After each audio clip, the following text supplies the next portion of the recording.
It is the boatman who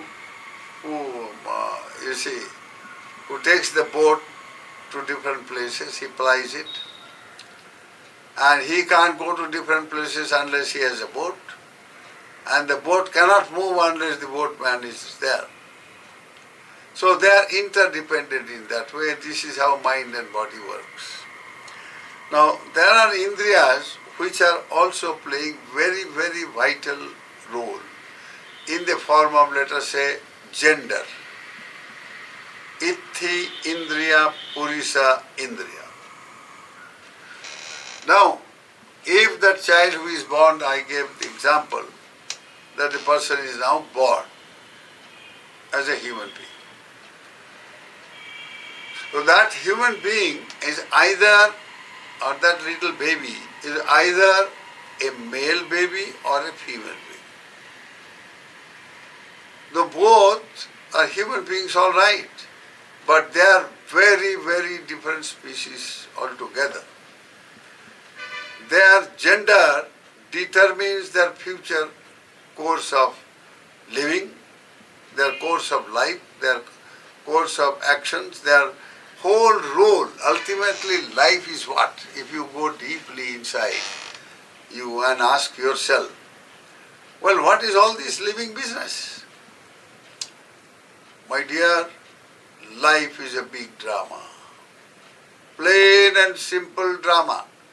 And we are all playing different roles in the stage of life. The drama has a beginning, the drama has an end. And in between there are many, many scenes, and these scenes depict all kinds of, let us say, of a particular character, depict all kinds of activities, achievements, accomplishments, killing, saving, all kinds of the whole life process. So, this drama is played out, first of all, as a man or as a woman. Very big drama indeed, these two. The gender drama. And now it has become even more complicated and acute because of the so-called, the idea of gender equality and whatnot.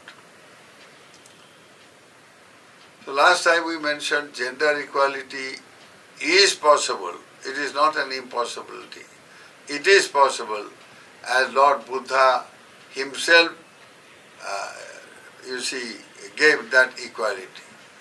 Now, in the time of the Buddha, a woman was supposed to be 28 times inferior. The Manu Samhita, I don't know how they have come to this particular figure, 28 times inferior to men. And therefore they cannot become a saint or this, that, nothing. Lord Buddha completely rejected this. He said, both can become saints, both can become arhat. The woman had complete freedom. They played their role. Men, freedom, they played their role. So, the freedom, equality, you see, pertains to what role you play. And the opportunity to be free, opportunity to be equal. So it all pertains to equal opportunity and nothing more, nothing less. But if you try to compare an equality body to body, you make a terrible mess and it just doesn't work. You can't be equal. Your genders are different. Your roles are different. Your karmic, the whole thing different. So equality is with reference to opportunities to evolve, to become a liberated being, or a being who is again who gets caught in samsaric bondage more and more and more. So now this gender faculty therefore is of very vital importance. Even a man knows how he should behave as a man, as a, you see, dignified, honorable person, man. his life can be very wonderful. And similarly, a woman, if she knows her role as a mother, as a home builder, as who gives life to the children, and the children's lives depend entirely on the mothers, the way mother has brought up the children.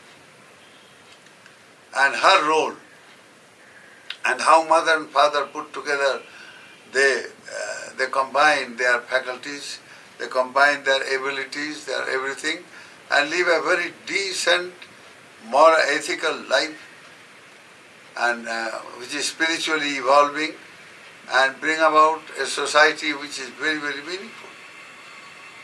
But when this gender thing becomes topsy-turvy and gets mixed up with politics and all kinds of, sensuality and all that, then the whole society collapses.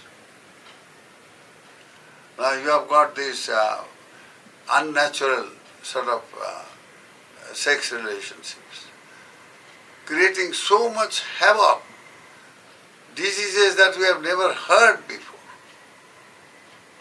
That is why Lord Buddha said in the Panchashila, he gave 5 principles as universally valid principles, which if human beings undertake voluntarily to guide their lives, life can become most wonderful indeed. A human being can evolve as a God, as a divine being.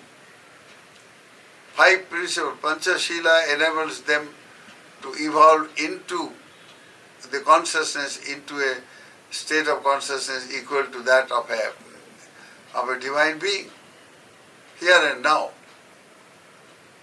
So, these gender, faculties are indeed very important. Just as the 5 physical faculties and the mind faculty, then the gender faculty. Then comes even more important, Jivitindriya. It is the Jivitindriya which plays out or works out what is called the Katatta karma. We have within us, we have committed karmas in past lives, hundreds, thousands, and those karmas are lying there in the form of a potency inside, awaiting to produce a result. And so those stored activities or accumulated activities which have not yet given, which have not yet produced a result, they are, being worked out through this faculty of Jivitindriya. So, for instance, as we mentioned before, Jivitindriya decides how long you are going to live. Your ayu is decided by that. Ayu, Varna, Sukhang, Balam.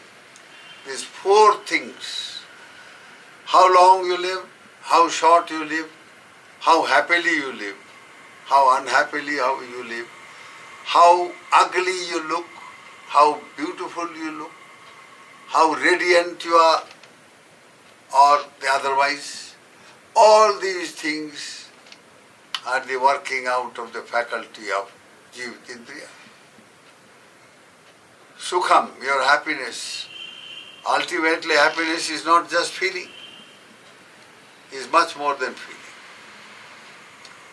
It is the equanimity, spiritual equilibrium that is brought about by a mode of living or by a process of development of the consciousness through jhana. So this tatra madhyattata, the equanimity, equilibrium that brings about inside, that decides what happiness is. Lord Buddha one day was sleeping in a forest. He spent most of his time in the forest areas only. He had collected a whole heap of leaves, and then on that he put his robe and he slept. And this was bitter, bitter North Indian cold. So early in the morning he sits up and he was in meditation, as usual. Now, the king of that particular principality, he had the habit of walking first thing in the morning walk early in the morning. So he passed through that little vana, that grove, and he found Buddha sitting there under a tree, and just on a robe, and sitting on this pile of dried leaves. And he was so much moved, and he said, my goodness, here is a person who could have been an emperor, renounced his life in order that he may find the secret of liberation, enlightenment, for all of us to be freed from the bondage of samsara. And here he is sleeping on a heap of dry leaves, immersed in meditation. One who has discovered the ultimate reality, the ultimate solution by which one can be liberated from all dukkha, from all forms of suffering that worldly existence brings about. So he went and bowed down at the feet, and the Buddha was, of course, he had emerged already. He was watching him, and he said, Bhante, did you have a good sleep?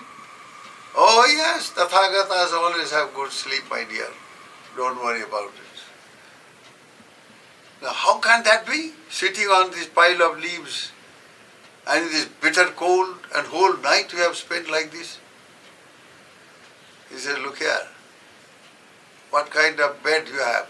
Then he described the bed of a king's bed.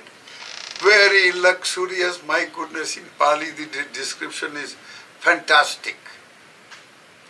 He says, now you have a bed like that, don't you? He said, yes, Bhagavan, I do have. And you have all these pleasures around you, and all these people who are to warm you up in your bed.